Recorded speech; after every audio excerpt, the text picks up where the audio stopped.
everyone. This is Elena with Glass Factory. We are here day one at the very start of Forecastle, and we have Maddy O'Neal here. So thank you so much for joining us today. Yeah, thank you for having me. All right, tell us a little bit about yourself. Tell us about your artist journey. Oh, man, large question. You got to start big and go small, right? I am a producer DJ from Denver, Colorado.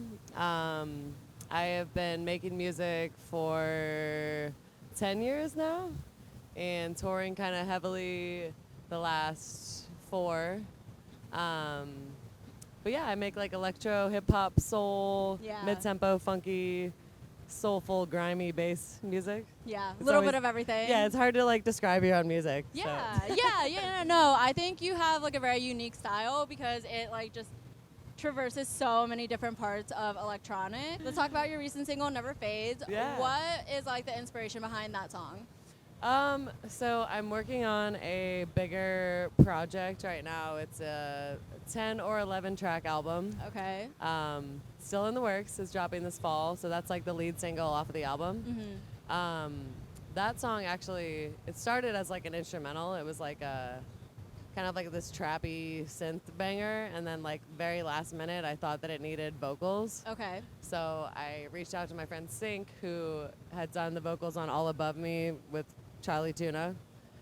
And yeah, it kind of like evolved into this like really confident, like, you know, go out with your friends and owning the whole night kind of vibe. Yeah. So it's kind of like, it felt like an appropriate first single just because it's kind of like a pregame song almost. Yeah. So nice. yeah, I'm going to play it tonight for the first time ever.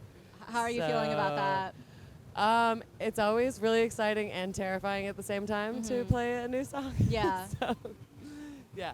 Will we hear anything else that's in the works during your set? Yeah, I'm playing one other song that's unreleased called Follow Me with Bulk and Bump. Very fun.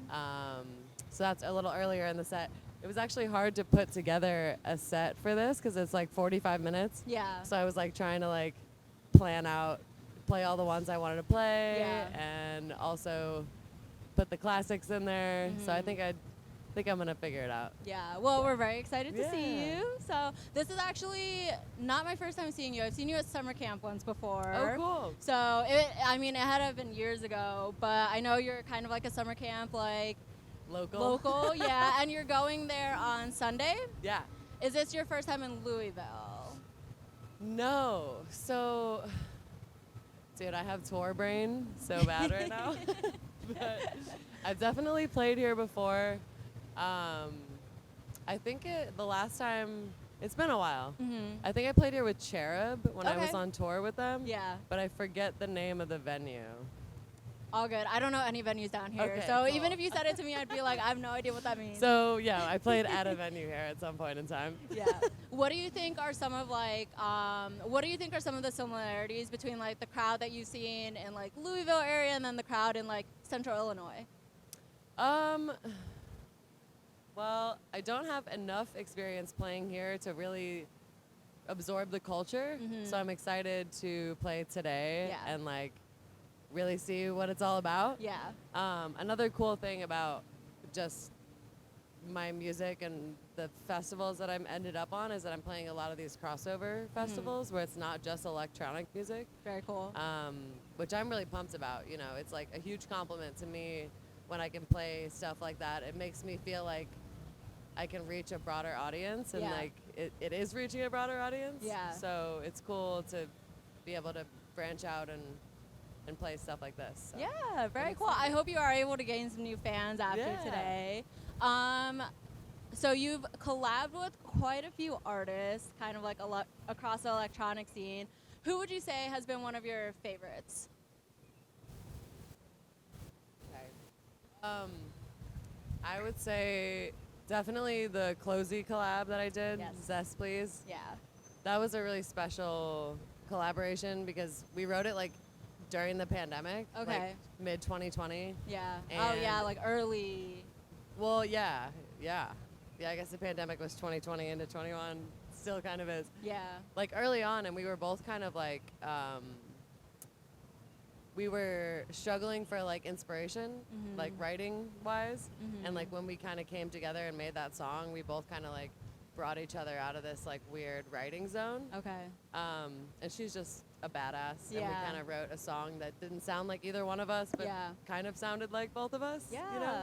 So I think that was a really special collaboration for sure. Love that. Love that. So obviously being a woman in the music industry and in the electronic music industry, what have been some of like the challenges that you've had to overcome?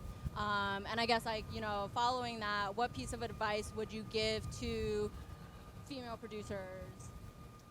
I think honestly I get asked this question a lot, and my answer kind of like evolves over time. I think that the hardest part for me as a female in the beginning was that I didn't have a lot of mentors. Yeah. You know, people grow up seeing someone do something and they're like, that's cool, I want to do that, you know? So I think for me, starting music even 10 years ago, there was even less females around. For sure, so yeah. that was the hardest part for me. So I tried to pay attention to all the females that were in the space and like support each other and kind of like, you know, band together because it's important, you know, and we're like, we are the generation that's inspiring the next generation of females to get into it. So my advice to any younger artists out there are to get involved in your community, reach out to people. You know, I'm always open to reading DMs or whatever. I was doing one-on-one lessons with female producers. Very cool. Just get into it. Don't be intimidated. Don't give up. Everyone wants to give up, not just you. Love it. But yeah. Love it. You can do it. How do you feel about playing Forecastle today? I'm really excited. It stopped raining, so that's a good thing. Fingers And crossed. Yeah. Knock on wood. This looks like wood. Yeah, you got it. Yeah, I'm really excited. I had no idea what to expect from this festival, and it's awesome. Like, it's right on the water, and yeah, I just hope that people get in and show up to my set early. Yeah. So I'm excited to be here. We'll be there. Front And row. and I'm doing a late night set at Galaxy Bar Oh, cool. later. Okay. So I'm doing like a house set, DJ set from 12:30 to 2 at Galaxy Bar. Okay. So yeah, That's good it's to a double know. show day. If you were to wear one color for the rest of your life, what would it be? Black. That's a very music industry thing of you Yeah, to say. it totally is. I have a tattoo actually that says Team Black, because like all of my music industry friends we decided to do that one day.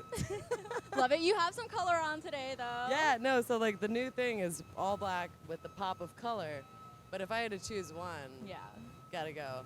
Yeah. Who would be one of your dream collaborations in any genre? For some reason, right when you said that, I thought of Little Dragon. I haven't heard of. I love Little Dragon. Her voice she's like my favorite vocalist, and I've always wanted to collaborate with her. Like, I feel like our styles would blend really well. Okay. There's so many people, but that for some reason that was like the first thing that popped in my mind. Yeah, So, love it, love it. What letter of the alphabet do you resonate with the most? Whoa.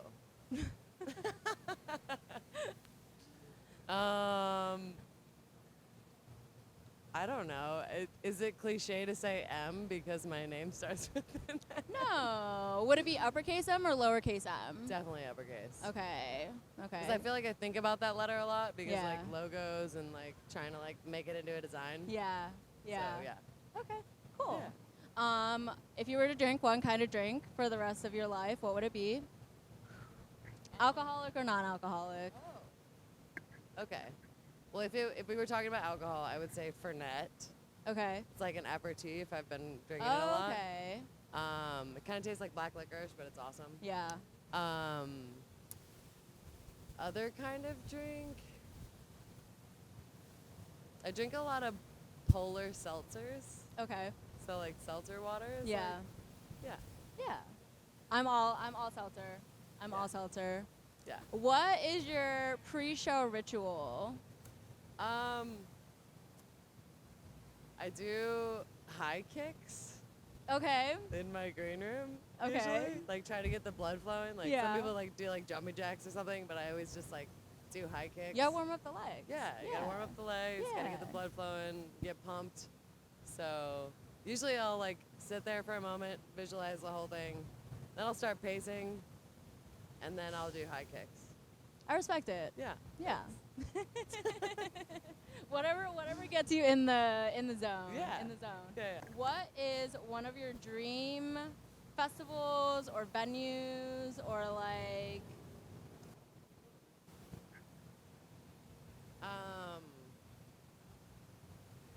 I mean, my ultimate goal is to headline Red Rocks one day. yeah. I've played there 3 times, but like, you know, it's literally the most magical venue on Yeah. the face of the earth. Like, I truly believe that. Mhm. So yeah, I guess a goal would be to headline there one day, or like throw my own festival there, or Yeah. something. Yeah. Yeah, Very cool. it's pretty magical. Yeah, I love Red Rocks. Is there anything else you would like to share with us today? Well, I have an album coming out, which we already talked about. Good I'm gonna reminder, though. Yeah, I'm gonna drop another single for it in July, and then the full album is slated for August. Woo, yay. Yay. All right, thank you. Thanks.